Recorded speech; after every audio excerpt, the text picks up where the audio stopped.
Ok, aujourd'hui je vais parler du vol parce que j'y pensais l'autre jour et je me suis dit comment on peut réfléchir à ce vol en fait. Est-ce que le vol c'est bien? Voler dans le sens de prendre ce qui nous appartient pas. Est-ce que c'est bien? Est-ce que c'est pas bien? Comment on peut justifier parfois le vol ou pas? Donc on est programmé à, à penser que c'est une mauvaise chose. A priori, oui, c'est une mauvaise chose. Donc on est programmé à travers les 10 commandements, entre autres. Tu voleras point ou un truc comme ça. Et voilà, moi je voulais m'interroger là-dessus. Donc j'ai trouvé 3 aspects. Et donc il y a 3 angles, ouais. Voler les autres, se voler soi-même et se faire voler, en fait. Voilà. Donc espèce de triangle. Voilà. Et donc tout d'abord voler les autres. Donc en fait, moi je vois qu'il y a différentes choses, on peut voler de différentes manières, parce que le vol, c'est pas... Quand on pense à vol, on tape sur Google Images vol, et on voit peut-être des cambrioleurs ou quelqu'un qui va voler un téléphone. Voilà, ça c'est la première image qu'on qu'on a du vol. Mais en fait, c'est bien plus large que ça. Il y a les biens matériels, donc bien sûr objets physiques, pièces de valeur, les ressources naturelles, les antiquités, bon voilà, le classique quoi, le voleur, le cambrioleur qu'on voit. Voilà. Ensuite, il y a les biens immatériels. Donc on peut voler en fait le temps de quelqu'un, l'attention, ok, ou la confiance. Enfin, c'est des choses immatérielles. Hein, ça peut être, c'est au-delà de ça, mais moi je vois le vol du temps qui est plutôt, voilà, qui est important en fait. Se faire voler le temps par quelqu'un qui n'a pas géré son planning, sa réunion dure trop longtemps pour rien, etc.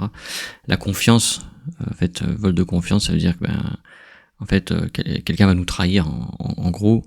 Mais bon, après là, il y a d'autres choses qui interviennent dans le sens où on a donné notre confiance ou on nous la vole, c'est pas la même chose.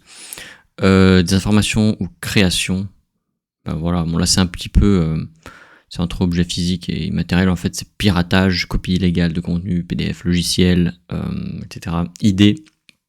En fait, là en ce moment, il y a beaucoup avec l'intelligence artificielle, avec l'IA. En fait, il y a beaucoup d'artistes qui estiment que l'IA les vole. Voilà. Moi, je suis pas forcément du côté des artistes pour le coup. Même si moi-même je crée, j'aime bien tout ça.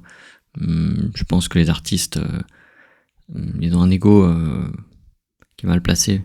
Ils ont très peu confiance en ce qu'ils sont, en leur unicité. Je sais pas comment on dit. Dans le fait qu'ils soient vraiment uniques.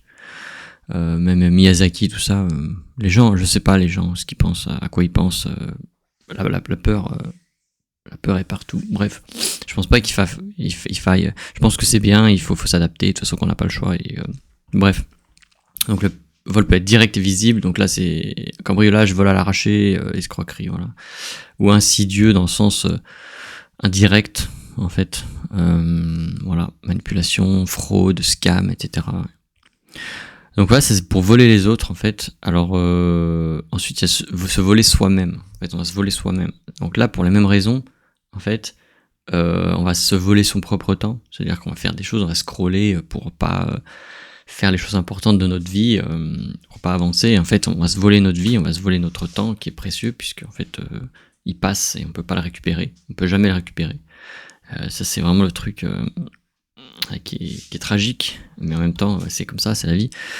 Donc on va perdre du temps, on va sous-évaluer son travail, c'est-à-dire qu'on va pas mettre les prix qu'on mérite ou qu'on pense mériter en tout cas, enfin pour ses produits ou ses services. Donc on va se sous-payer et en fait ça revient à se voler soi-même en temps et en énergie.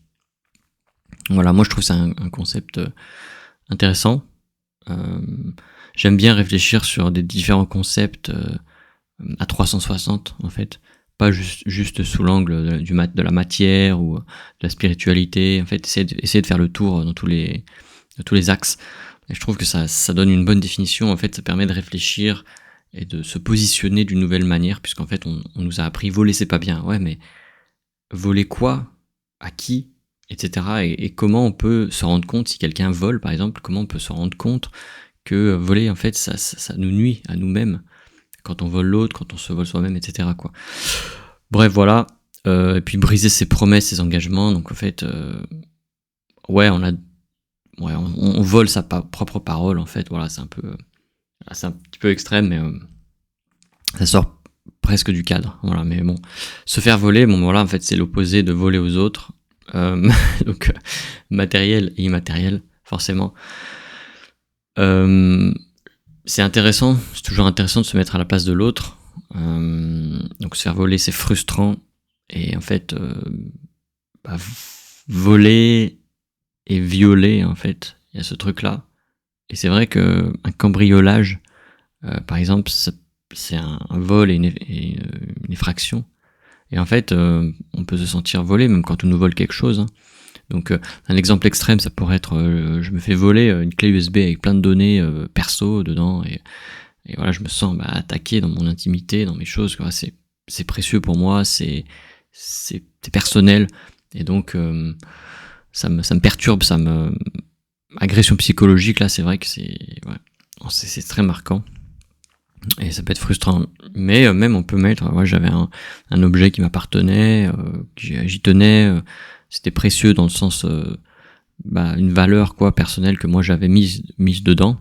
Eh bien ça peut choquer, voilà. Psychologiquement ça peut être difficile, voilà. Et donc c'est important, la dernière partie en fait, c'est important de se mettre à la place de l'autre pour voir en fait quelles sont les implications si nous on vole le temps d'un autre. Qu'est-ce que ça fait si on nous vole notre temps? Comment on se sentirait quelqu'un qui nous double en fait dans une file, dans une queue. Quand on fait la queue, on fait la queue pour un service ou un produit ou pour à la poste, peu importe. Hein.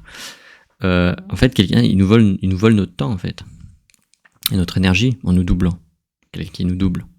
Il nous double pas, t'as pris quelque chose qui était à moi, c'est pas ça, c'est qu'il nous vole en réalité notre temps puisqu'on est arrivé avant lui et que lui en fait il passe avant et du coup ça, voilà, en fait on a attendu pour rien puisqu'on doit attendre encore plus alors qu'on était là avant.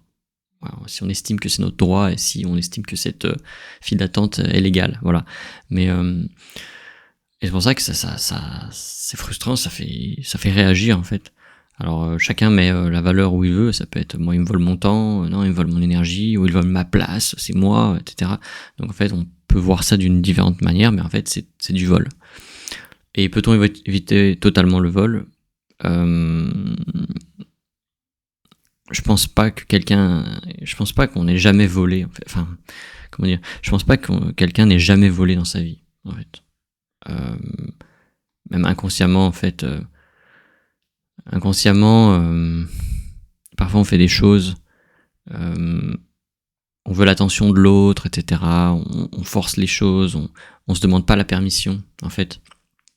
On demande pas la permission à soi-même. C'est ce que Van Damme, dit en fait. Je me souviens plus dans quelle émission il dit ça. Il dit comment tu peux faire du mal à un autre, tu t'es même pas demandé toi la permission si t'as le droit de tuer cet homme en fait. Quelqu'un qui est un meurtrier ou je sais pas quoi. Et en fait cette phrase elle est un peu barge, mais au final c'est un peu ça, c'est comme tout ce que tu fais à l'autre, tu le fais à toi au final. Parce que l'autre c'est une sorte de réflexion de toi. Enfin, bref, il faut te demander ta permission. Et en fait parfois la permission elle est... En fait je pense que c'est comme tuer, voler. C'est-à-dire que on a tendance à dire que par défaut c'est mal, etc. Mais en fait, il y a des situations où on va tuer et c'est pas... chacun va voir midi à sa porte et pour sauver un enfant ou pour protéger quelque chose et ça va même mener au meurtre et en fait c'est pas forcément...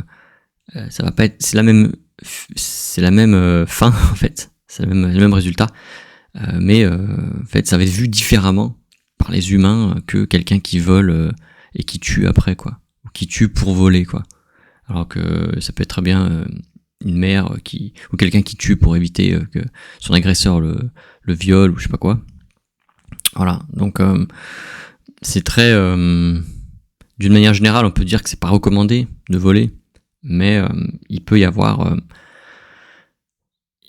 des choses, par exemple quelqu'un qui a faim et qui doit survivre.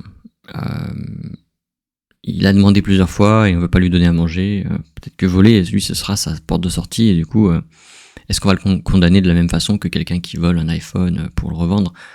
Je sais pas. Voilà. Donc voilà, petite réflexion sur le vol. Je pense que voilà, c'est une partie des 360. Je pense qu'il y a beaucoup plus. Mais voilà, je pense que c'est une bonne introduction. Voilà. Allez, à la prochaine.